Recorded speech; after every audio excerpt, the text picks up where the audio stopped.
Live. Thank you so much, everyone, and happy Father's Day to all the dads out there. This is going to be a special episode. We're still celebrating Father's Day, and we're going to have two guests on our live stream. We have father and daughter, Mike and Zoe Hinton. All right. They are some of the biggest Star Wars fans I've ever seen, and they are two of the nicest people that we've ever met. So we are so glad to have them on the podcast. Feel free. This is a live stream. You know, we're going to talk about Star Wars and cosplay. Any other topic that you want to discuss with the four of us, let us know. Drop your comments in, and let's get ready to introduce our guests, Zoe and Mike Hinton. Hello, everyone. Hi, everyone. Hi. Hello. Mike, that was an awesome intro. Yeah. All right. So, Zoe, we went back and watched what? No, that's good. Okay, go ahead. Went back and watched your Star Wars story. It's wonderful and an amazing and inspiring video that anyone can find on YouTube. So could you tell us a little bit about your earliest memory of you and your father sharing Star Wars, whether it was something you watched or something you attended, something you did, just in general? I mean, honestly, my earliest memory of us sharing Star Wars is just one of my earliest memories of us, period. And it's playing, I would always want to play Lego Star Wars with my dad, and I would want to run around and pick up all the coins and all the little things that they drop, and he'd just want to, while I was getting destroyed. he kept wanting to play the level. And that's probably one of the earliest I can think of off the top of my head, but there's obviously so many as we go in later, and also playing Battlefront a little bit. Yes. I wasn't quite coordinated enough yet to get a handle on those controls. Right. I maybe still am not quite coordinated enough for video games all the time. Yeah, she can't remember, but when she was an infant, like months old, I would just put Star Wars on and just play it. I mean, back in the day when you had to actually get up, and I think it was actually VHS, and I would just play it while I was learning how to be a dad, so I just had it playing the whole time. Wow. And then in the video, and by the way, it's a beautiful video. Your Star Wars story, Zoe. It's very inspirational. So we love watching it. We've seen it over and over. You talked about trouping with your dad at such a young age, and I know you're very young, and you probably didn't really know exactly what it was about. Mm-hmm. Maybe it felt like Halloween to you. You know, I saw you were dressed up as a Jawa. But can you remember that experience? What was that experience like for you? Yeah. So I was 6 years old, and I was the Jawa. I remember the first event I did. I think it was at an ALS benefit, something for it was an ALS dinner for families whose members were suffering with ALS. Yes. It was like and that was something I learned later. I mostly remember, I thought there was a person in a Commander Cody costume. I thought that was really cool. And I mostly remember the carpet because it was the first time I really wore the Jawa costume, and the hood kept falling over my eyes. So I mostly remember the pattern on the carpet from that event. But yeah, it was kind of one of those things. I mean, it ruined, mascots and Disney characters from a very young age for me. But it was a fair trade-off, I think. A lot of my early memories, and when my mom would go with us, she would be, my dad would be a stormtrooper, Safi and I would be Jawas. My mom would be there to wrangle us in, and that's a lot of early family events. Like my grandparents came to a couple of our events. I mostly remember one. And it was just something we did as a family, and I think it, like you said, like I was 6, I didn't maybe fully comprehend, but he did drill it into my head on the drive to every event. He would drill it into me and Safi. He's like, okay, you're Jawas. You can't speak English. You have to make your little Jawa sounds. You can't take your mask off. You can't ruin the illusion. So that's something I did understand a little bit, but I think as I started to grow older and like get, a stronger handle on it of what it meant, I think it, from a very early age, really gave me an appreciation for helping people, and it could be the monetary help we did from charity events, helping them raise money and that kind of thing. And it could be, putting a smile on kids' faces and giving them the chance to meet a Star Wars character. Because a lot of kids don't, you know, they don't get to go to Disneyland, to go to conventions and see, you know, their favorite Star Wars characters right in front of them, and to be able to share that with any kid anywhere if they happen to be at this event, usually a community event and stuff, is amazing. And it gave me a very early appreciation for what it means to help people and put aside, you know, your own time to do it, but also to have fun. Like, it, you know, it doesn't have to be a sacrifice necessarily, and learning how to balance that, I think, is really important. And to be on my, so people don't think I was mean to her. They didn't really let children do it with the 501st back then. So I didn't want my kids to be one more reason why children couldn't, you know, troop. And yeah, it was just nice to be able to do it with your child. I mean, you guys know it from doing a podcast together. You have a whole family doing it. So yeah, we've had some experiences. Being a child has its benefits, and then 10 seconds later, it doesn't. Okay. Well, our first big event after the ALS was Mummers Day Parade, I think 2008. Yeah. Wow. And it was one of those patches. We have a patch somewhere for it, but it was, I think it was 15 degrees out with 19-mile-an-hour wind. Oh boy. And we had to line up in costume at 10 a.m. in downtown Philly and just stand there. And the Jawas were nice and warm, but all of us in troopers, we had ice forming off our helmets and everything. Sweatsicles. Yeah, sweatsicles. And yeah, that was their I don't know, baptism by ice, I guess, not fire. I was pretty warm. I had all sorts of layers under my Jawa robes, hand warmers. I was good. And anyone not in Philadelphia that doesn't know the Mummers Parade, it's basically the New Year's morning parade. Mm-hmm. Yeah, absolutely. Yeah, that's a very big event here every New Year's Day. So, Mike, I want to go back to the very beginning. You and I are about the same age. Yes, yes. Yeah, and I consider us pioneers of Star Wars because we were at that age where we could go see Star Wars and pretty much understand or enjoy what is happening on the screen. Now, I didn't get to see my first Star Wars film until The Empire Strikes Back. I couldn't get anybody to see the first one. I was too young and I couldn't get anyone to take me, but my sister-in-law was very nice to take me to see The Empire Strikes Back in 1980. So how did you see Star Wars, and where did you see it, and who took you to see the film? So I saw it in sometime the summer of '77. I wish I remember, like I always say, I wish I would have remembered to take a breath before I went in, because I didn't realize how Star Wars was going to change my life. And I don't even remember who took me. My best recollection is we had like an economy theater next to a store called Jamesway. And my grandmother used to just like buy us tickets and drop us off there to watch a movie, and while she would shop at Jamesway. And I think that was where I went and saw it. But I wanted to see it because I saw the TV commercials. Like I saw, that's what made me want to see Star Wars. And once I saw it, I was floored. But I didn't get to see it again because at my house growing up, if you asked to see the same movie twice, that wouldn't have flew too well. Now, you said when you saw it, you were floored. What was going on in that young kid's mind at the time? Or what did Star Wars do for you? How did it impact you? Well, part of it is, and so I'm in a demographic where we don't have to look hard to see ourselves on screen.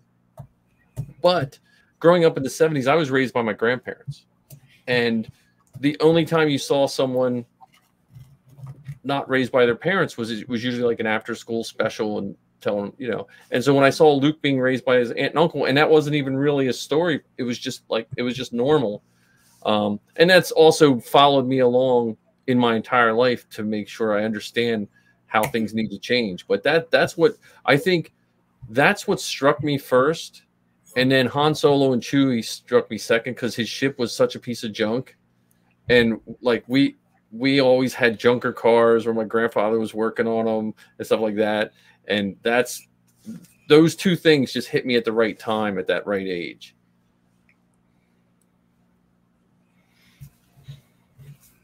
So, Mr. Mike, through your teenage and adult years, how long did it take for you to find like your community of friends who knew Star Wars and thought of it the same way you did? I did not find my community of Star Wars, I would want to say 1994. So I was well into my 20s, because like everyone liked Star Wars in 77, 78. Like it seemed like it was Star Wars was everywhere. And then somewhere after The Empire Strikes Back is when it started to wane a little bit. And so most of my friends were growing up and they dropped off.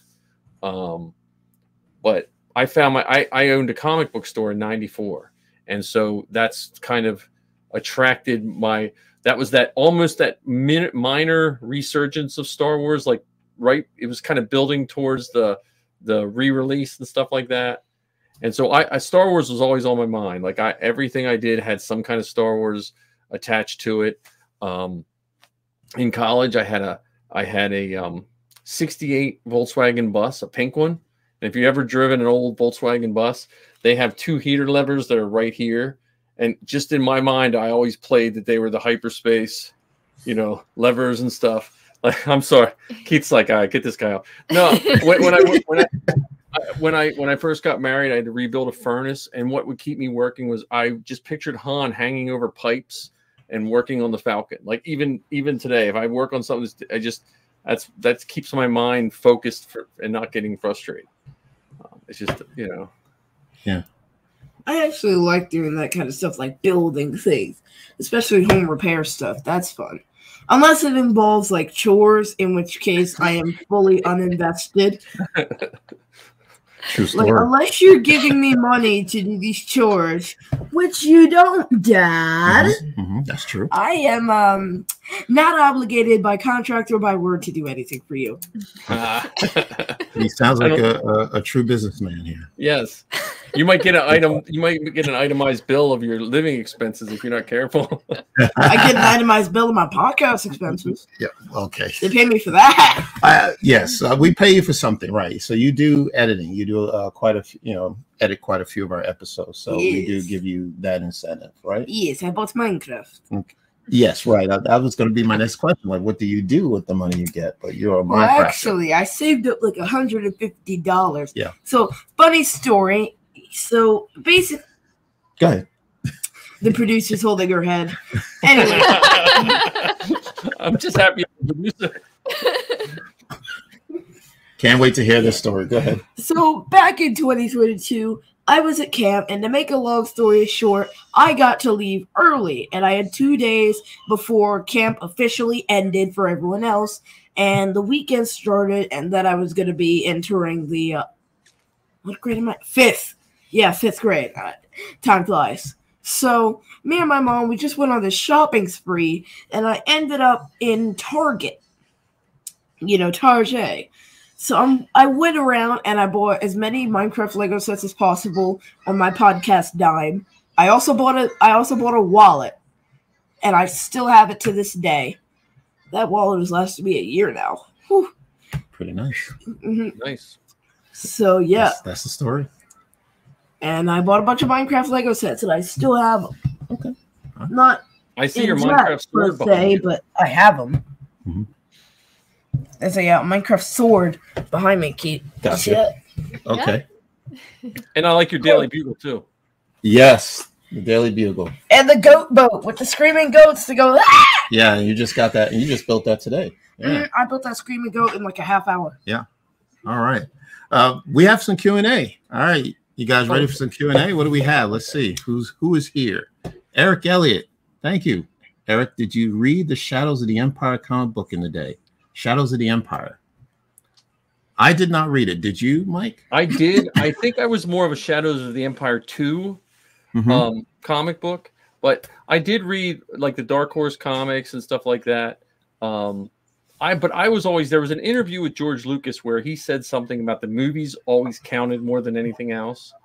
And so I was always like a purist in that regard.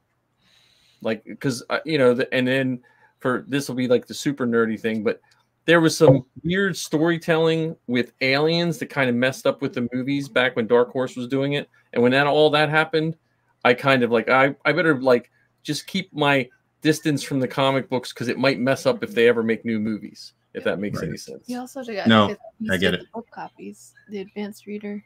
Oh yes. After I had my comic book store, and I used to drive truck and delivered all the manuscripts downtown Manhattan, and they would give us the pre-reader copies. So I would read in my truck because they would have a room like if an author has a book, and they would just have these book rooms where I would deliver books and books to them. And then eventually they'd say to us drivers, well, look, can you guys just take some of these? So I would take any Star Wars books and books on tape, and I would just read them while I was in my truck. Like that's how I read Shadows of the Empire and like that Han Solo book that everyone hated. And I would get copies that have like typos in them because they'd be like a solid blue cover and stuff. So yeah, Star Wars stayed alive. And then, you know, when the new stuff started hitting, like I think the first thing I saw in the early 90s was the Bendums. You remember the Bendums? Mm-mm. I feel like I've heard that name. Yeah, no, it was they were like those flexible toys that were kind of terrible that just have wires in them and you could bend them. But what I noticed was they had a R2-D2 with the third leg when I was going through a toy store, and that was the beginning of all the stuff starting to come in from Star Wars. I think that was sometime in the early 90s. Yeah, Eric, I do recall after I saw Eric Elliott with the question. Oh, right. I do recall that you know, when Star Wars came out, Marvel Comics was doing an adaptation of Star Wars, and you know, I read a few issues. It wasn't something, they weren't good, very good. And then the likeness, you know, if you look at, you know, how they're drawn in the comic book, they look nothing like the actors in the movie. So I kind of got lost in it. I remember I did have one issue, I may still have it, where the only thing I remember in that comic was the very end, the last panel, where there was a kiss between Luke and Leia. Well, that didn't age well. Like, again? Even Marvel Comics had no idea where this was going. I just found that so funny. Yeah, well, the like, remember the cards, the Topps cards? Yes, I do. Yes. I remember at my grandfather's house, we took some of his tacky putty and I covered my whole wall with those cards. Mm-hmm. And then he had to take them all off and paint the whole wall because it put little grease marks all over. Oh yeah. Oh yeah, we've had that problem. I got you. And then we had. I once had a web shooter and I shot webs on the ceiling, and it's still there. Okay. And then we had Burger Chef. Do you remember? Did they have a Burger Chef where you were at? Not a Burger Shack. No. Mm-mm. It was a Burger Chef that had a cardboard Star Wars thing that your food went in. Yeah. Like right in the middle of Lancaster County, Amish and all, they had a Burger Chef. And I remember bugging my grandmother to go get the Star Wars, whatever meal thing it came with. Wow. Yeah. And then go ahead. Speaking of like food restaurants that have, you know, nice presentation, Waffle House, everybody. Okay. So there's a Waffle House up by Dutch Wonderland. Yes. Oh wait, I'm familiar with that. Every day. Okay. Zoe, did you ever tell anyone your Waffle House story? No, I don't tell anyone the Waffle. Okay, that remember exact Waffle Maybe House. we shouldn't tell ours either. Yeah. That Waffle House. I think Zoe was very little, and I think she got syrup on her hands, and she wound up wiping it all over the window. Okay. Yeah. So when you pass that Waffle House by Dutch Wonderland. Yes. That's the one. Keith, that was a Dairy Queen when I was a kid. Okay. I was about to ask, you know, how long has that been there? But yeah. But, you know, and Mike, I want to get back to what you were saying about community. Can I ask you something real quick? Yes, Keith. Did the Dairy Queen look better than the Waffle House now? Actually, no. The Waffle House, I bet the Waffle House looks more run down and older than the DQ that was there in like the 90s or whatever it was around. When was that around? No. Well, I don't know, but no, the Waffle House. Oh no, but the Waffle House manages to look like it's been there. We hope there's like new Waffle 10 House years. people listening. There goes your Waffle House sponsorship. Yeah, exactly Well, right. I mean, yeah. to all the Waffle House people listening, they're probably at Waffle House right now. It's probably 3 a.m. their time. We probably lost half They of have our. nowhere else to go. Okay. All right. Bringing it back to Star Wars. Okay. So community, you're talking about community, Mike. I didn't have that community either. It was unusual because, yes, after 1983, you had Return of the Jedi, then you're right, there was a lull with Star Wars and no one really talked about it. And I stopped talking about it. And then, of course, there are other things going on. There was Indiana Jones and they had a Batman movie come out. And, there was so many other things that took place between 83 and 99 that took away took our minds off of Star Wars. But yeah, I never did find that community until we actually started this podcast, you believe it or not, and then having Keith, be the next person outside of two of my buddies, the next person to love Star Wars as much as I do. Here he is sitting right here. And the next generation. Yeah, the next generation. So this was awesome. I love that. Even though Star Wars wasn't at the front of my mind, it never left me. It stuck with me. Well, some of my first searches when the internet first, this makes me feel really old. When the internet first came around, was Star Wars. Like I got onto Star Wars bulletin boards because I wanted, from the first time I saw a Sand Trooper, I wanted Sand Trooper armor. Like that's what I came out like. I was like, I wanted Stormtrooper armor. So I worked on that. Speaking of armor, actually, when did you begin to design your costumes? Like, what'd you use and what'd you create? How'd you make it? Because I want to make my own costume. I want to make like a custom clone trooper armor with like blue and red stripes and a mix of phase 1 and phase 2 armor. Like something cool, like some golden shin guards or something with like gold lining on the shin guards. That would be epic. Nice. Well, we use a combo of a bunch of stuff. So Zoe's armor is 3mm PVC. And Sabine. And what did I say? You just said my armor. But oh yeah, her Sabine armor. Sabine. Her Sabine armor. I'm turning my mic down. I heard feedback.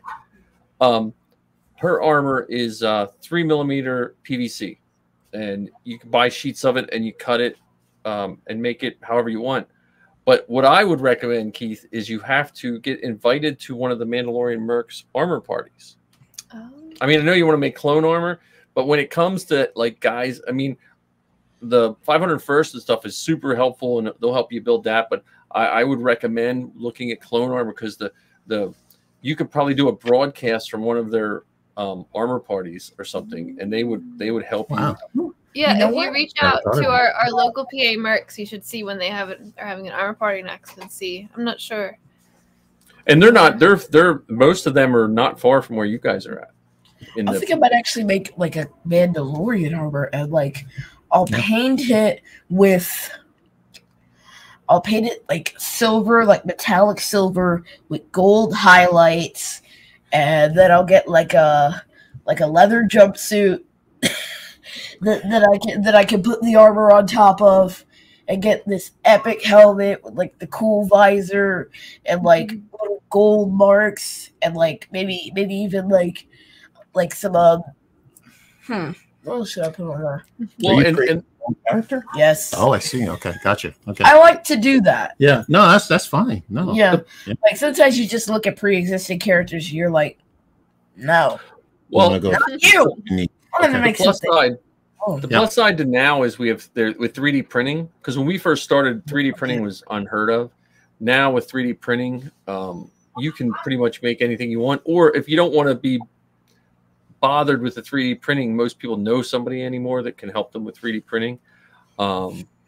And we built all sorts of stuff, and we have armor parties here. Usually try to have one at least once a year where we just invite friends and we just try to build things. Like we did a Tusken Raider build party last year.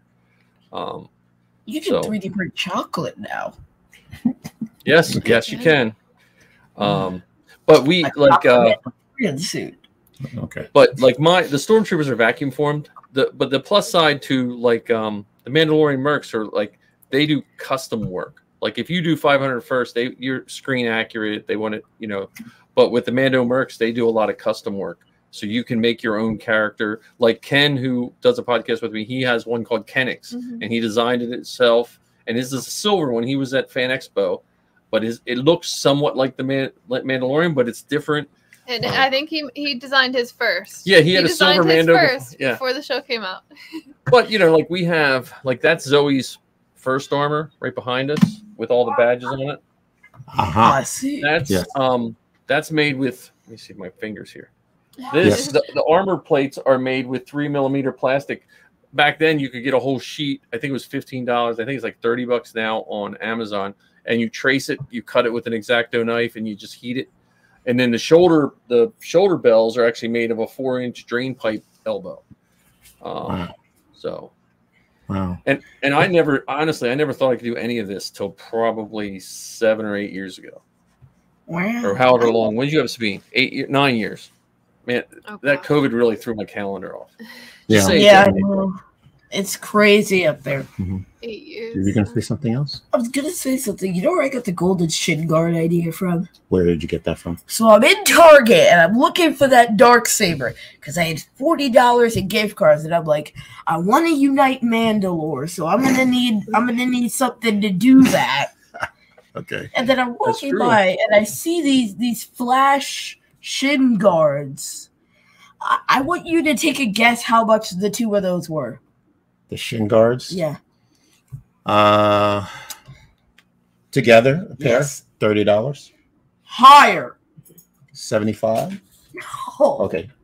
it's between 30 and 35. Well, between 30 and 35. Yeah, it was like $35. Okay. Okay. For those two things. All they did was light up and make sounds. I could make that myself.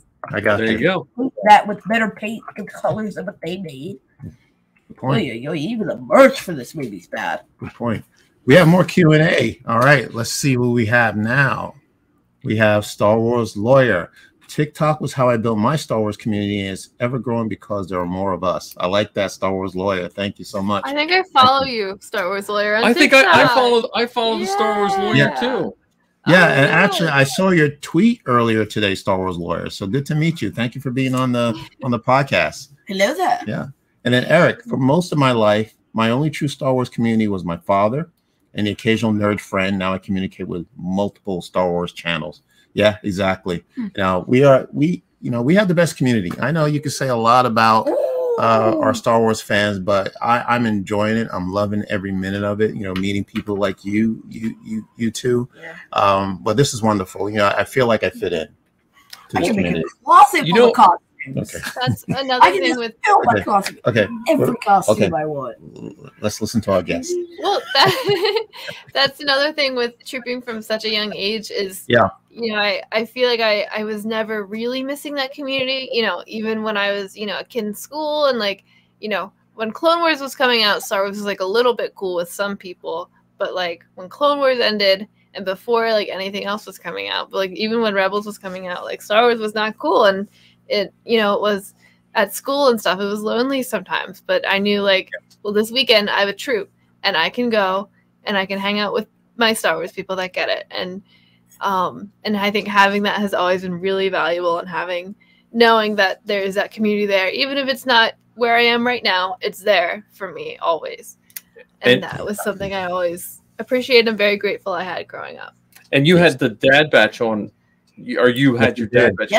Yes, we did. But John Hunter from the dad batch, I met him through building costumes at the beginning of COVID, and when Zoe was out in California, he kind of he gave her rides to troops and kind of watched out for her when they did late night troops and stuff.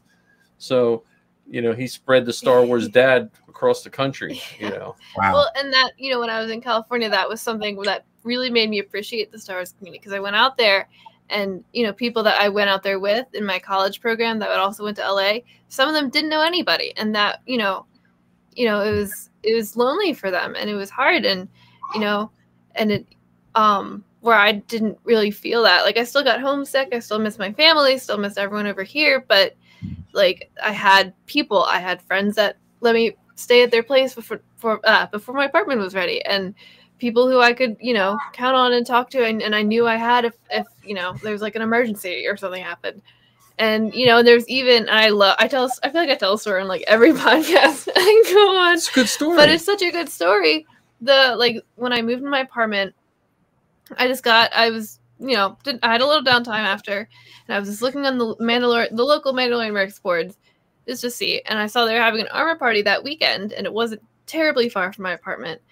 And so I was like, oh, I'll just, you know, I messaged the host and asked if I could come. Explained, I was like, I don't have anything to work on. I just want to meet you guys. And they let me come, and it was amazing. Everyone was so friendly and so sweet. And I got to, you know, meet them all. And it's such a awesome group of people. The Mercs, I feel like Mercs everywhere, but I've always felt they're awesome. But I really appreciated the California Mercs, and they were like, well, you should come to like the movie. We're gonna go see Rogue One was re-released. It was right before Andor came out. So like, we're gonna go see Rogue One at the El Cap. You should come with us. And then that was like, oh, we have an extra ticket to the Andor premiere. Do you want to come? And just, you know, and it was crazy. They're giving these tickets to me. I'm sure they knew plenty of people who would have taken them, but they just met me, and they gave me that just because, you know, we had the Star Wars thing in common, and that made me really appreciative for this community. And I'm very grateful for them, and still keep loosely in contact with a lot of them, and hope to see them again soon. Yeah, I gotta get some friends like that. Yeah, well, I mean, you are. I gotta get people who I can just talk to and be like, guess what? I have tickets to the premiere. Here you go. I'm sure it's going to happen to you. You'll get there. You will. You'll get there. You're probably not seeing a lot of fans your age in the community, but you know, you still have a lot of people who are rooting for you. You know, and you know they enjoy hearing you talk and think, and you know you're brilliant. You know, and you know. So I think that's the draw. That's what this community is about. It's just creativity and giving back, you know, and helping others. So, you know, you stand for that, don't you? What? Well, and I found you guys from Mark Daniel. Oh, wow.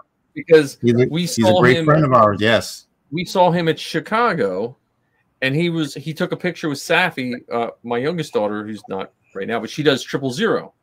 And so I just always liked that picture. He just seemed so, you know, so nice. And so I followed him, and then he was, I think you guys were interviewing him. And I was like, wait a minute, they're from not far from where we're at. So that's where it all came about for us. Aha. Okay, that's it. Yeah, I was trying to figure out exactly how we connected, Mike. I know, just feel like we've known each other for so many years, but it's not that long ago. But yeah, we gotta go to some cons together. Yeah, like make some costumes or something, and we can join. Wait, are you guys going to like Chicago this year, Fan Expo? Probably. Chicago. Yeah, are you going to any other conventions this year, expos or anything?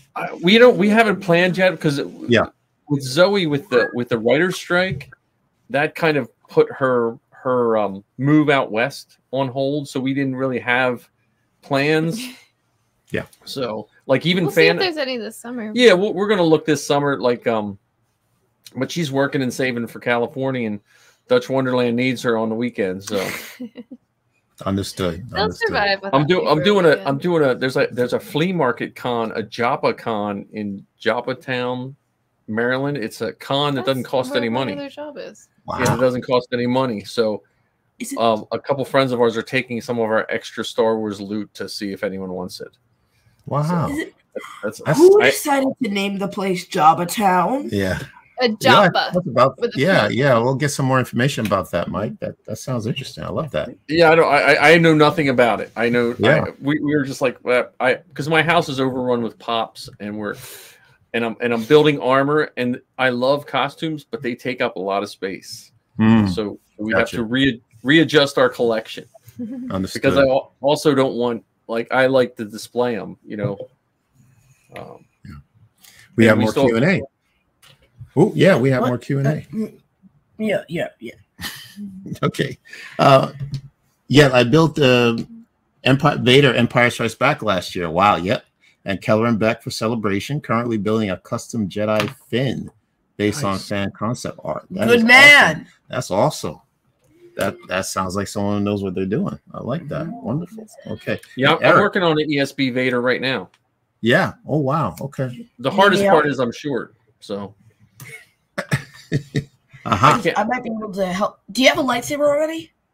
I don't have a lightsaber yet. That's going to be the last part. I have everything, but I have to finish the chest box. I have it built. I just have to finish it, and then I have to get a lightsaber. I have the helmet and everything ready to go. I might be able to help with that lightsaber. Yeah. I just need materials. Okay.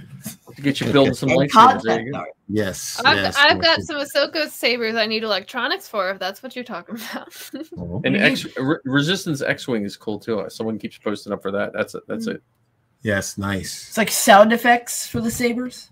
I don't have. They are metal shells with no electronics, no lights, no sounds. Yeah, they're just. I bought the stainless steel, and I bought not all the parts. I got to put the circuit boards in, but we ran into someone at Celebration that said he might be able to do them for me. But I'm trying to. The problem with costuming, Keith, is once you get into it, your projects you get sidetracked. Like I have Vader in the works. I have Sabine. I have live action Sabine in the works. I have Sabine season 4. I have C-3PO. I have my Darth Vader. I have 2 suits of Stormtrooper armor because my armor is old. I have 2 suits of armor that I have to finish. I have a Rebels pilot, TIE pilot for her. Oh, yes, animated. So yeah, so you get sidetracked. It builds up. Yeah, it builds up. Because like we all live in Pennsylvania, so painting it limits what you can do at certain times of the year. So you think, well, I'll just work on this until the warm weather, and then by the time warm weather hits, you have 6 other projects that you didn't have when, So. Oh, by the way, quick question about the lightsabers: is it translucent plastic? I don't have a blade. It's literally just have a metal tube that looks like Ahsoka sabers. Well, there's 2. Might be too technical, but some people might like. There's 2 kinds of blades that I don't know much, but Sal, Lizzie's dad, tried to fill me in.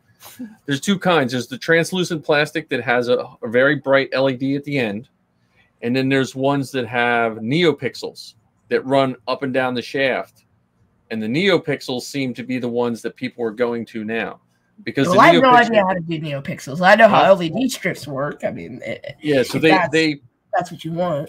There's a website that you can actually buy all the materials to build the sabers. So someone directed me to that. But become good at soldering if you want to build sabers. I already am actually. That's good. I did C-perch, so I know how to solder wires and all that. Nice. Awesome. Because my soldering skills is much better in my mind than it is in real life. Mine too.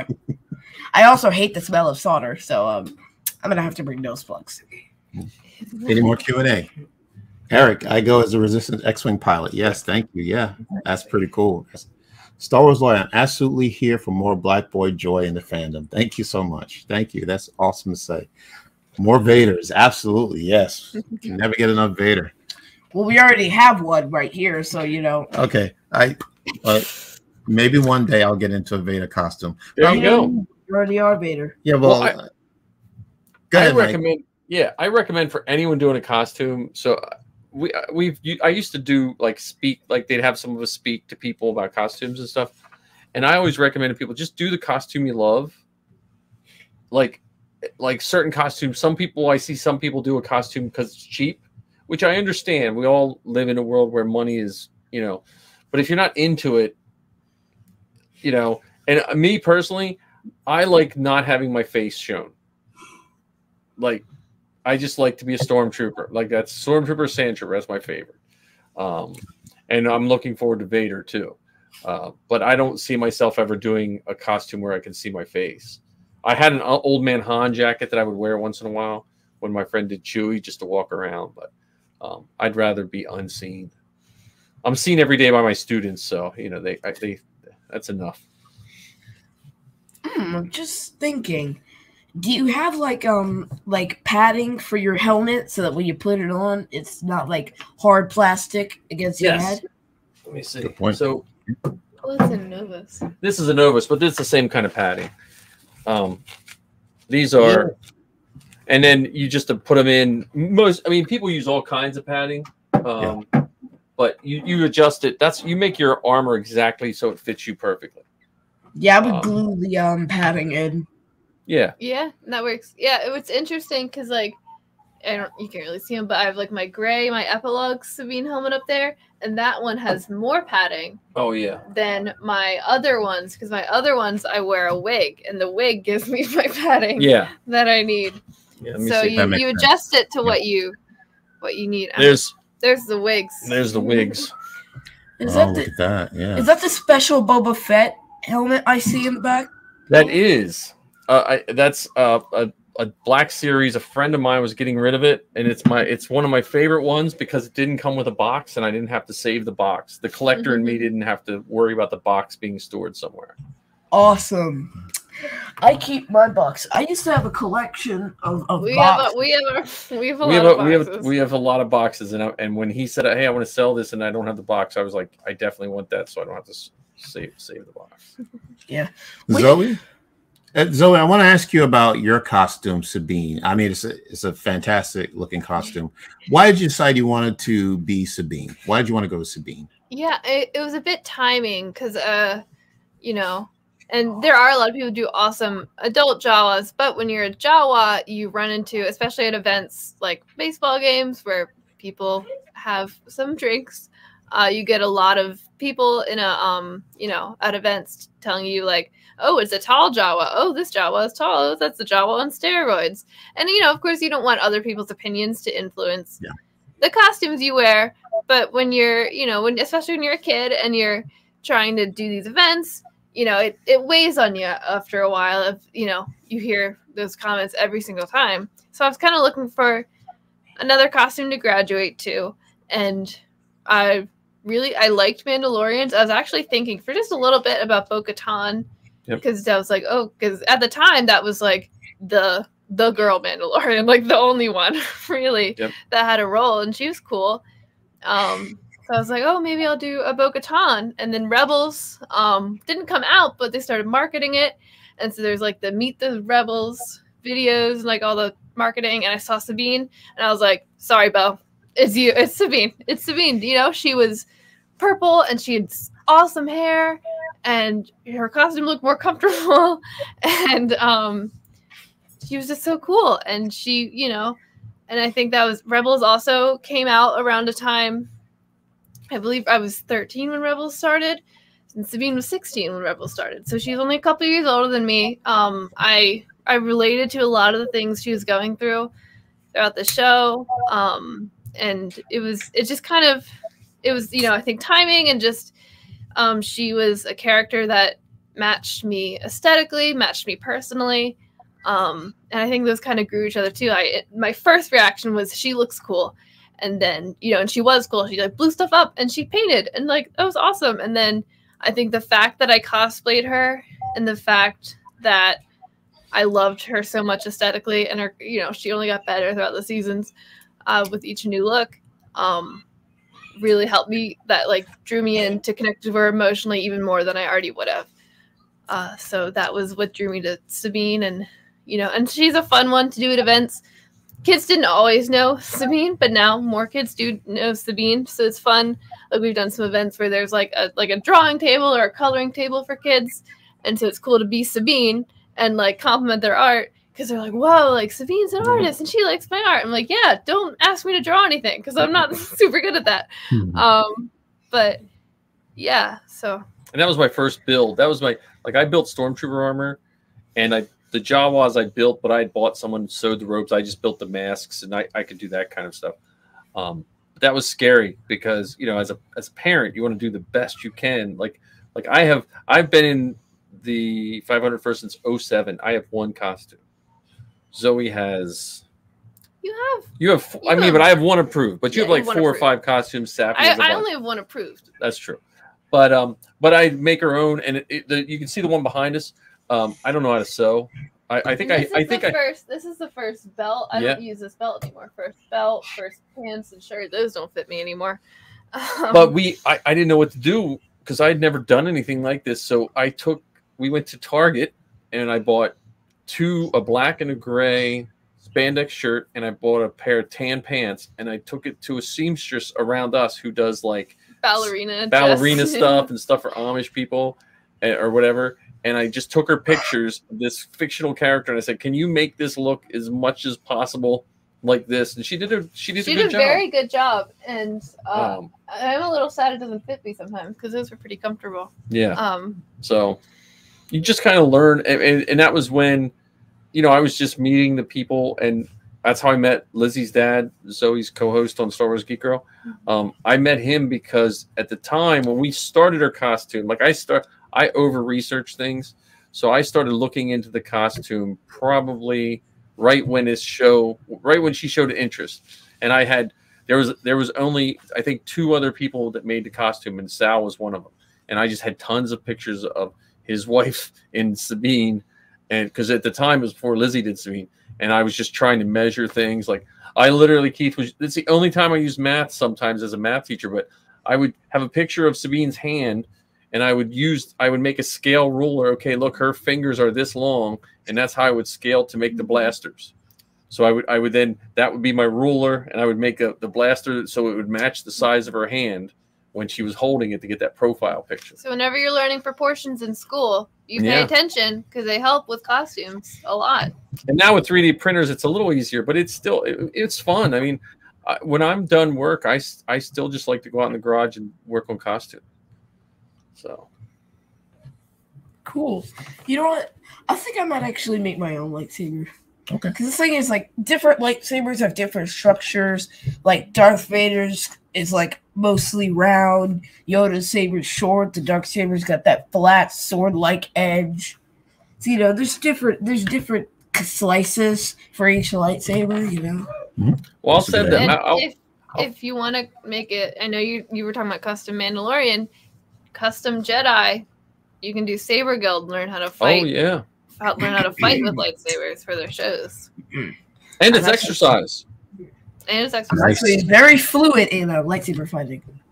You're actually pretty good, but yeah. But, yeah, I got all the cool flips and tosses and like the catching of the lightsaber and Well, and they also use sound mixers, like people to mix sound for them, because they'll mix a whole show.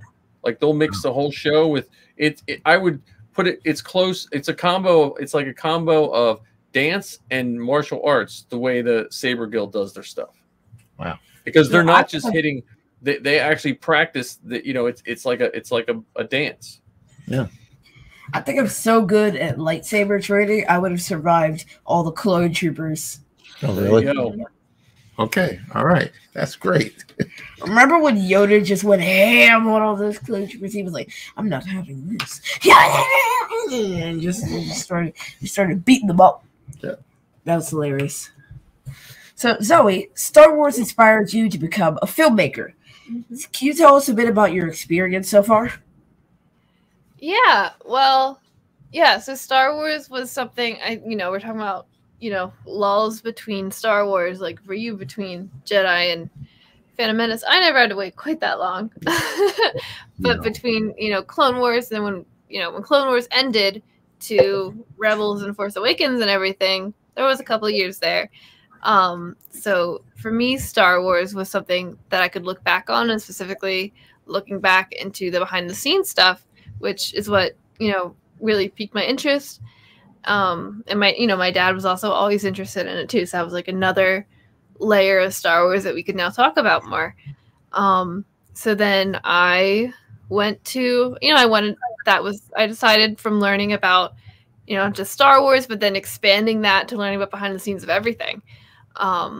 It just inspired me. I was like, I think that's what I want to do. It looks fun. It looks like something, I'd be passionate about, telling stories and seeing these visions come to life. And I mean, we've been talking this whole time about how much Star Wars has impacted us and changed our lives. And, the idea that I could contribute to that, maybe have something, to do that for somebody else, is, really, really awesome idea.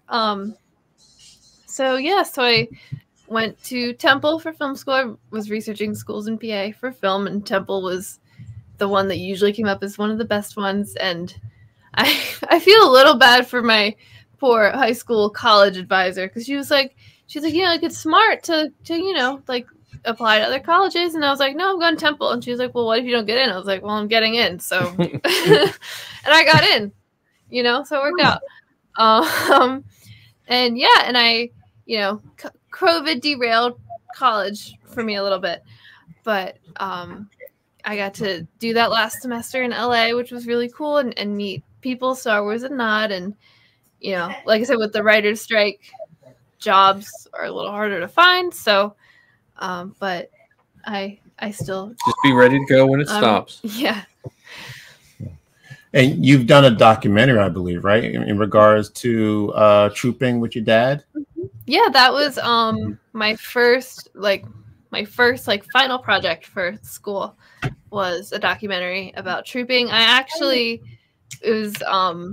featured my dad, and then I featured Sal Perales of the Rogue Rebels, another dad of Star Wars, and at the time a Lorad of Mavoila, the Pennsylvania clan of the Mercs, because he troops with his son, both as Mandalorians. And yes, I did, and that was really fun to make. It was cool to talk to them and, you know, do an interview and really get in depth about those experiences with everybody, and to put them all together and see, you know, where they differ, where they're the same, and it was really fun. And you did Temple Smash. For anyone that went to Temple, she was what was your job at Temple Smash? Oh, I had so many. I ended up by the time I left, ended up executive producer of the digitals department. So right. She doesn't have a producer for her podcast, but she was producer of Temple Smash. That's okay. That is okay. Let's see. You know, post your comments or questions if you have them. Alex, hey, look at this. Alex, our friend. You're late, sorry for young being man. late. Hope better late than never. That's all right. Hope everyone's having a great day. All the best with filmmaking, Zoe. How about that? Thank you so much. All right, thank you. Eric, I can't pick one character that I think truly reflects me. I have dozens of characters I can see myself in with certain aspects. Yeah, that is tough. You know, when you have so many characters to choose from. Funny thing, you know, you're talking about cosplay, and I've never done cosplay, but I may be leaning towards, you know, looking more into getting into cosplay. So this is, you know, after this conversation with you and Zoe and talking to the dad batch, I may consider it, you know. So I just need to find the character that fits me. It's known to be infectious to yes, it is for us to bring people in. Yeah, it's cool, and you know, trouping. Yeah. It's always fun, I think, when you know, because when you get into cosplay, then you just kind of end up knowing a lot of cosplayers, even if you know, didn't already. And I think something that's so interesting is, you know, you connect with the character yourself, you can get an attachment to them, because it's like you see on screen, it's like I made that, I wear that, I do that, I embody that person. And then it's also those characters become your friends, right? So yes. I see Kanan, and I also see Sal. And, you know, I'll see, you know, one of our friends, he has a Royal Guard. And he's like, he loves Royal Guard. He loves Royal Guard. Yeah. So I see a Royal Guard or any kind of red guard, really. And I'm like, well, that's Chris, you know, and I see 000, and that's my sister. And it becomes another way that you connect to these stories and connect to these people.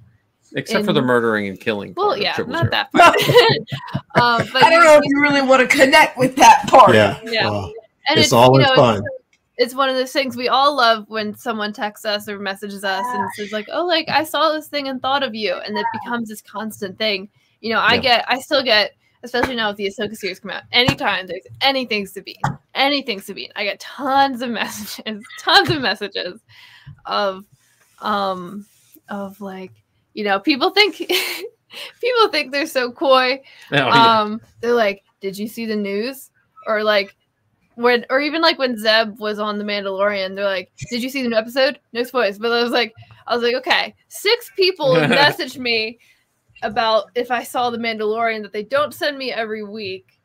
So I was that week I was like, is Sabine in this episode? I was like, I knew something was up. Yeah, she's coming. My fellow teachers are that way. They're like, did you know there's a new Star Wars movie coming out? Like, and it's like the day that we got an early screening and saw it, you know what I mean? Because, I can't express enough like just Star Wars in general with the characters, but the trouping part has become such a part of our life, and it doesn't.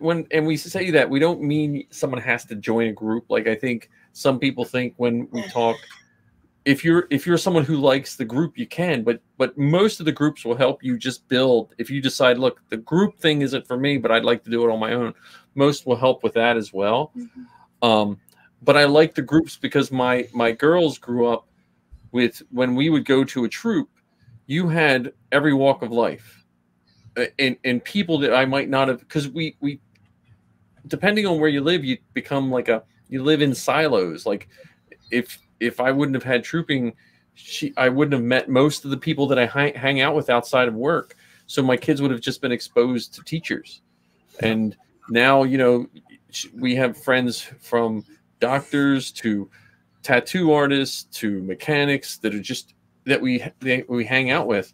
And I think that's a good way to we have something in common. Excellent point. Yeah.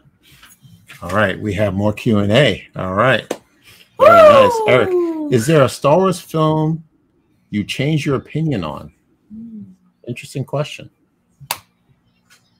No. Is there a Star Wars? So, I know some of Keith's opinions. I will say, and I know Keith will disagree with me, and I'm ready for that.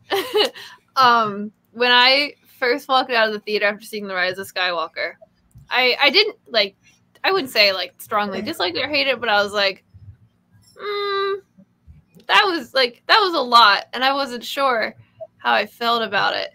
And now, as every time I rewatch that movie, I feel like I grow a greater appreciation for it, and I like it more. There's still things, you know, this can go for any movie, Star Wars or not, that I don't like as much, but you know, I definitely grow an appreciation for the vision behind that movie and some of the elements of it.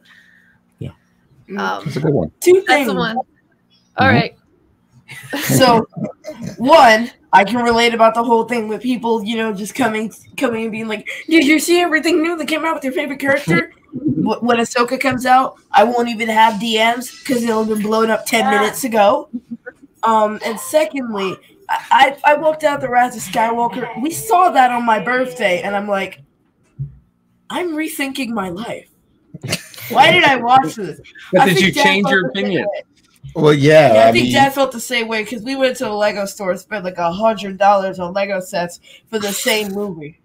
Well, okay, so we left the theater. We did not like The Rise of Skywalker, right? Do you like it any better now? Absolutely not. I don't like it anymore. I like it less than what I first saw. So the question is, okay. So the question is no. Did you change? Yes, anything that changed your mind? Short answer, no, it got worse. No, understood. For me, it would be Revenge of the Sith.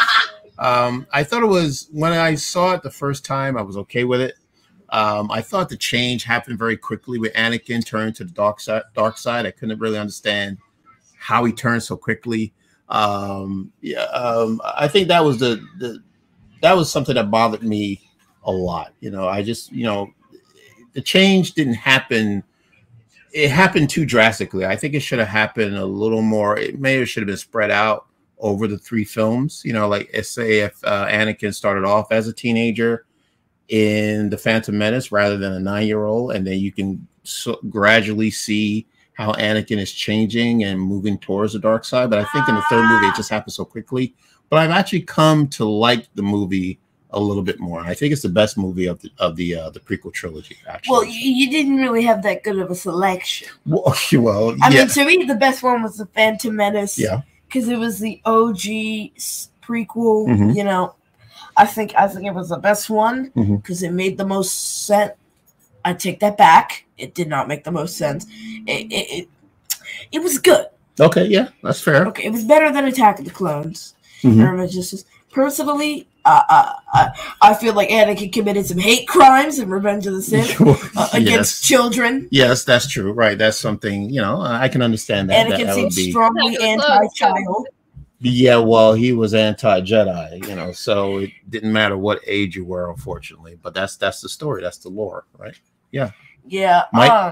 Mike, what about? Do you have a change of heart on any of the films? See, I'm like such a Star Wars junkie. I like them all, because I always pick, like, even the ones probably the one I probably this is, I know this is sacrilegious, but the one I probably disliked or liked the least would be Return of the Jedi.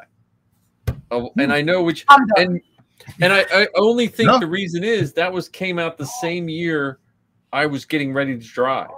So I was working on cars and stuff like that. So it was the least predominant in my life. Every single other one there was, like I could probably do a whole podcast on every single one and what it meant to me at a different time.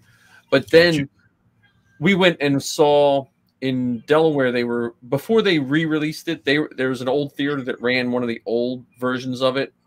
And I just really enjoyed it, so I'm at the point now where, I mean, even the holiday special I like. So, Wow. He says that, and then we go to watch it, and he's like, I don't remember it being quite like this. Well, right. Anyone, I can understand that. Anyone Kerwin and I's age would tell you that that's how all the holiday specials were. Like my grandmother, we had to watch Donnie and Marie and all those ones, and they were all the same. It was a variety show. It wasn't any worse than any of the other ones. Yeah. And nowadays it's so different because pretty much everything you do in fandom now, if I would have done in high school, you would have got beaten up. Like if you said to a girl, "Hey, do you want to go to a comic book con?" You would have got beaten up. If you would have said, "Do you want to play Dungeons and Dragons?" You would have got beaten up. You know what I mean? Like it was. If you would have said, "I want to dress up as a character," you would have got beaten up. They would have waited. Like it's a whole different world. Yes, like I can imagine if I would have said to my wife when I first met her, "Hey, do you want to, on the first date, let's go get dressed up like Star Wars characters and go to a con?" Well, you should tell your Phantom Menace story. Yeah, well, when we went to see the Phantom Menace, my wife said, "I'm going to do my hair like Princess Leia," and this quote will haunt me for the rest of my life. I said, "I don't want people to think we're one of those weirdos." Even though deep down we are. Yes. I proposed to my wife with the Amazing Spider-Man 289, where he proposed to Mary Jane. Ooh, I taped the ring on the back page, and I changed the bubble so it said, "Missy, will you marry me?" instead of Mary Jane. Oh, wow. You nerd! That is the best move. That is awesome. I like that. Well, she knew what she was getting. A round of applause. Good job, Mike. Good job. I'll say something, though. I remember, I don't know why, but I was watching Attack of the Clones, and I'm sitting there, and I'm like, I watch Anakin yell over Obi-Wan holding him back, and I'm like, I don't remember it being this staged. Yeah, right. Like, yeah. I really don't remember any of this. Yeah. Why does he have two different lightsaber colors this entire movie? What was with the Tusken Raiders? What was with Obi-Wan's haircut this movie? Yeah, there's a lot going on in that movie. Especially with Obi-Wan's haircut. Yeah, I understand. He had a better haircut in episode 3. I agree. We have more Q&A coming. Okay. Wow. I don't know if I mentioned this, but Zoe and Mike, do you have a favorite Star Wars show or movie? I mean, the show for me is always going to be Rebels. That I think, I mean, it's a very good show. It's masterfully written. I think all the characters have such strong arcs. So there's that aspect, but I also, again, like I said, it came out at such a perfect time in my life, and it connected me to so many people. And, I think sometimes we try to separate things and put things in boxes and be like, well, this is like, how I feel about the show, and like, this is it, and like try and figure out like this part of the show and separate it. And I think that's, I don't know, I don't like to separate things. I think my emotional connection to the show and to the people that it connected me to, I think that's just as much a part of my love for it as the incredible quality of the show. Yes. Movie wise, is Rogue One, because Rogue One's just awesome. Well, I would say my show initially it changes. Like my Star Wars depends on like if you would have asked me this like when COVID was happening, I would have probably said The Mandalorian, because it's what brought me and Zoe together when she was in school, and she talks a little bit about that on our Star Wars story. So The Mandalorian was like that first thing that came out. But then it makes me think back of the Clone Wars movie, which I know a lot of people make fun of. That was the first Star Wars movie I saw multiple times in the theater because I had my own money. I could, you know what I mean? Like, and Zoe loved it so much that we just kept going and seeing Clone Wars. And I said this on a couple podcasts too. Safi, my youngest, she got scared of Ventress. So when she's strangling Rex, she always had to go to the bathroom. And they were little. How old were you guys then? She would have been 5. She was 5, so I couldn't just like go to the bathroom. I had to, walk. So I missed that the first couple of times. But I would say the Clone Wars movie and TV show, because we would watch it Friday nights or whenever.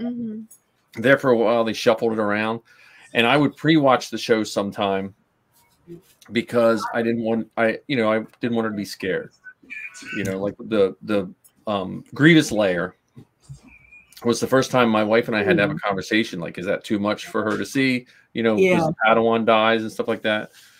But you let me watch it. We let her watch it. We just because the other part, being a parent, you have to watch. But what I've seen with Star Wars for Zoe and even for me and Sappy, sometimes your fandom lets you experience those emotions.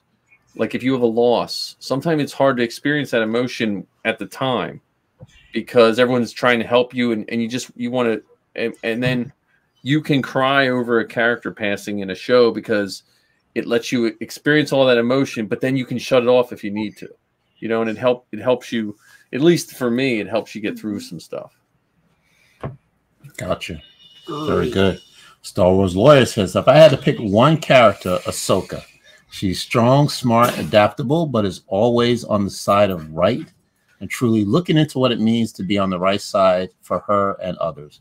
Well said. Yeah, we're big Ahsoka fans here. As a matter of fact, that's your favorite character. Yep. That's my favorite character too. Did you see her Ahsoka we took out to London? Keith, did you see Zoe's Ahsoka costume from London? No. I don't know. You had to paint her orange. Yeah, I got painted orange. Yeah. That was 2 hours, yeah. I think. Getting painted. Oh, I'd love to see that. Yeah. Yeah, I wouldn't want the orange paint on my face. Yeah. Yeah. Gotcha. Yeah. I pity whoever had to clean up that bathroom. Okay, I have to contain. They're probably like, looks like someone had a whole bunch of Cheetos or something. Yeah, understood. Yeah, I'm like, somebody dumped a bag of Cheetos out in here. Yeah, Alex, I feel the same way. Because I just dyed my hair. There's orange and purple everywhere in that bathroom. Yeah. There's always the cleanup. Yeah, Alex said I feel the same way. 6. Yeah. There are multiple characters that I can relate to for different reasons. Yeah, absolutely. There's just so many to choose from. But now, Kerwin, did you watch the old Flash Gordon when you were a kid? You know what? No, I have no recollection of seeing Flash Gordon on TV at all. I mean, I remember Batman, Superman, but not Flash Gordon. No, Flash Gordon. He's a character from the future, so I don't even know much. How many Flashes are there? Flash Thompson, Flash. It's not the same. It's not the same Flash. It's true, a different. Right? Yeah, Yeah, I don't have any recollection of watching it. See, I think since I was raised by my grandparents, I kind of got the same experience as George Lucas, even though I'm younger than him, because my grandfather watched like Flash Gordon and he watched all the old military, like growing up. We just had a black and white TV with 3 channels on it. Yeah. And I saw a lot of those things. And the old Flash Gordon, it comes back to the characters with, some people might call them 2-dimensional, but they would have like a whole planet was just bird people. And all the bird people were a certain way, or there was a whole planet of, and it was, I don't know, it seemed, when you think back of it, I see how George Lucas was influenced by it. I don't know how watchable they are now. Like I've never searched up the old black and white Flash Gordons, but when I was a kid, I loved them. Yeah, I'd have to find a clip of that. Maybe you and I could watch it together, see what you think. Or maybe not. I'm not. I would be open to that. Yeah. But black and white is just not my thing. Okay. From Star Wars Lore, was at the Ahsoka meetup in London. I wasn't in costume.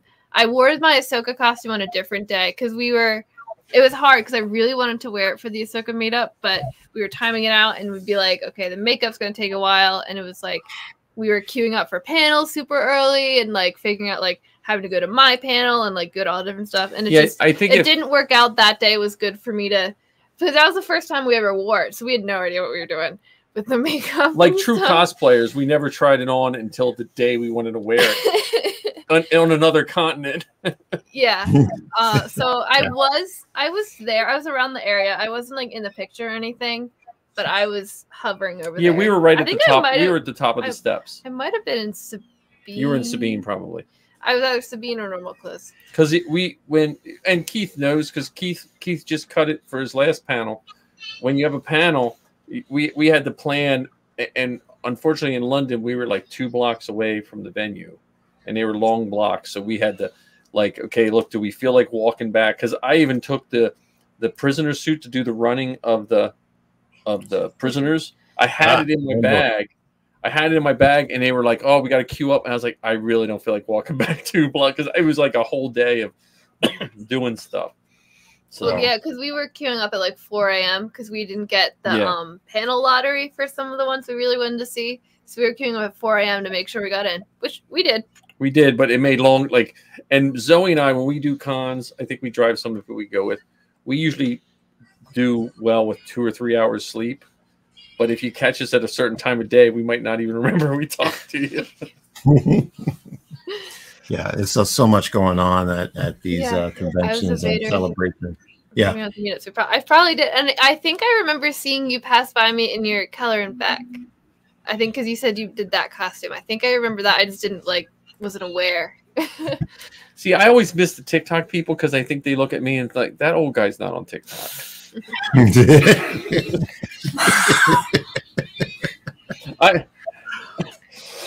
Understood. Alex, old shows for Keith to watch: Flash Gordon and Knight Rider. Yes, we talked about Knight Rider. That's around our time, Mike. Knight Rider. That was pretty oh yeah, yeah. No, well, the Knight Rider car is going to be down in JapaCon Saturday. Oh really? Wow. How about that? Okay. We're gonna have to figure out how to get there. All right. They said what Star Wars character would I would want to do C-3PO. What would you want to meet? Yeah, the real character I would want to meet C-3PO. Nice.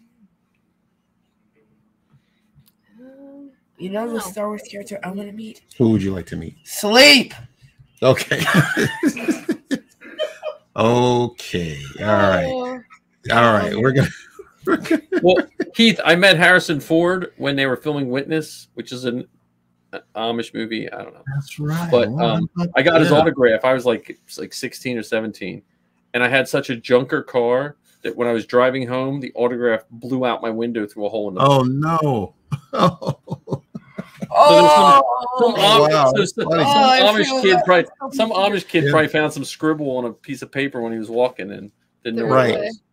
Oh boy, yeah, that's right. Witness was filmed in Lancaster. So Eric said Lucas tried to buy the rights to Flash Gordon. That's true, and he couldn't get it, so he made Star Wars. That's absolutely true. Yeah, that's the story. Well, and they made a Flash Gordon movie, which isn't as good as the original series, but they also made a Flash Gordon cartoon in the 80s under that same style of like Thundar the Barbarian, stuff like that, and that one actually was more true to the original Flash Gordon television show. Gotcha. Filmation. I don't know if that was a Filmation one or not, but yeah, I don't remember that either. I know there was a film Flash Gordon movie that came out in the 80s with the Queen score. Yeah, that was like that was, but there was some old ones. I don't know. Yeah, like I said, my grandfather watched those. My grandmother was just very supportive of Star Wars with me, but I don't think my grandmother even ever saw Star Wars. All right. Any final comments? Let's post them. All right. Let's talk about it.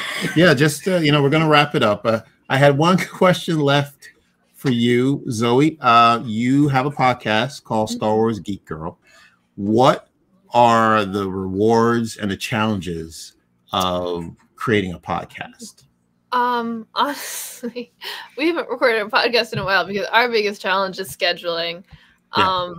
As I just graduated college, Lizzie's in college, and then, you know, I'm working a lot and she's working a lot, and it can be hard to, or it's the phase in life we are in right now, and it's just hard to schedule and find a time where you have enough time to sit down and podcast. As much as I love it, it's, you know, it's a. But what's the positives? Positives, yeah. I mean, rewards. I mean, something that always means so much to me is at cons. So like, especially Celebration, there's a lot of it. But even at like Fan Expo and stuff, is having people come up and say like, I listen to your podcast and I like it, you know, because I think sometimes it can feel a little bit like, especially when you're not live streaming, where you're not getting those comments in real time. Sometimes it can feel like you know, record this podcast, you spend your time on it, you stress about scheduling and do all this stuff, and you just kind of throw it out into the void. And sometimes it just feels like no one's even listening. There are times it's just kind of like we're throwing it out there, and to have, you know, people, like real people that I can see and they're living and breathing right in front of me, say like, I listened to it and I like what you have to say, and it means something to me, is so incredible, and incredibly rewarding. And just all the people I've met through it, we're talking about people we met through costuming. I've met so many other people through podcasting, and just, you know, like, hey, do you want to, it's, you know, you always send the message like, hey, do you want to sit with me for a couple hours and talk about Star Wars? And it's, you know, it's something very fun. I think it's very easy to, you know, you get so focused on school and work and all of these responsibilities you have. It can be very easy to not make time for those things that you love and just, you know, talking about it. And I think having a podcast has always given me a little bit of an excuse to, you know, like even when Lizzie and I are busy, it's always an excuse like, hey, can we podcast? Not that you need an excuse, but sometimes it's, you know, just what the motivation you need to send that text, to just, you know, just talk to your friend for a while. And the time capsule, to just piggyback on hers, as a parent and as I'm not a producer like yours. I'm just a person that puts it up. But the time capsule of my child she started it when she was 13, I think, her first episode. And she will be 22 this fall when it hits 8 years old. And there's that time capsule, like, because I had to go through and re-edit some stuff because of some copyright on our intro music a couple years ago. Same thing happened to us. So I went and did that, and I get to hear it. I get to hear 14 and 15-year-old Lizzie and Zoe talking about how Zoe wants to go to school for film and Lizzie wants to be a chef, and they're both they're just getting ready to start that part of their life, and it's just so neat. Yeah, how awesome is that? It's we love it. It is a lot of work, as you know, to put a podcast together, but it's the community that keeps us together, you know, and the bonding that I have with Keith that makes this a lot of fun. But and again, it's so much fun to have you both on the podcast, especially today, Father's Day. So yeah, I thank you appreciate so much. this. Yes. We love your show. Thank you. Thank you. Keith, I'm glad we got to keep you up late. Yeah. Yeah, he did it. He's all right. He's good. He's good. I'm with you. I left for work at 6:30 this morning. I'm ready to go to bed soon too. Well, now if you wake up at 5 and hit the gym before I have to go to camp. Yeah, well, you can do that. You're young. This is gonna be fun. You're so spry. If you get out the Dutch Wonderland, energy. Yeah. So I feel twice as old as I where can people find you, Mike? Zoe, where can people find you? So for Star Wars Geek Girl stuff for the podcast, we have StarWarsGeekGirl.com as our website. Spotify, Apple, all the places you can listen to podcasts, we're on there. And then Twitter is SW Geek Girl. Facebook is Star Wars Geek Girl. For me personally, I'm on Twitter at Zoeka, AHZOEKA. I don't use it terribly often. And I'm on Instagram and TikTok as Spectre_5 with the 5 written out, not just the number. Excellent. And I'm on most social medias as Hinton Star Wars Family on Instagram, TikTok. I'm on TikTok more than most, which I know is weird. I also do a live podcast most Wednesday nights with 2 other friends. on YouTube. It's actually piggybacked on Zoe's Star Wars Geek Girl channel. So we're not near 1,000 followers yet, but we'll work on that. Lizzie doesn't have a camera that works half the time. Excellent. All right, Keith. You want a short version of where people can find us, or wherever? Wherever. Okay. Socials, the usual. Okay. Check out our Patreon page, our website. What else do I do? That's good. That's good enough. Yes. What else am I supposed to say? Alex, no, we're good. Final question. Comment. Not sure if this came through, but I look forward to listening to Star Wars Geek Girl. All the best. Zoe and Mike, thank you so much. Thank you for checking us out. Thank you. Thanks for having us, though. This is so fun. This is an awesome I was Father's looking Day. forward to this all day for sure. Yeah. Thank you. Same here. We love you guys. You've always been in our corner, and we're going to be there for you as well. So anytime, anything you need from us, just let us know. Awesome. Yeah. All right. Thank you. So thank you everyone for listening or watching. Thank you for those who joined the live stream. We really appreciate your comments. This is exactly why we continue to do this. Okay. So thank you once again. So until next time, take care, and we will see you again. Bye, everyone. See you, everyone. See ya.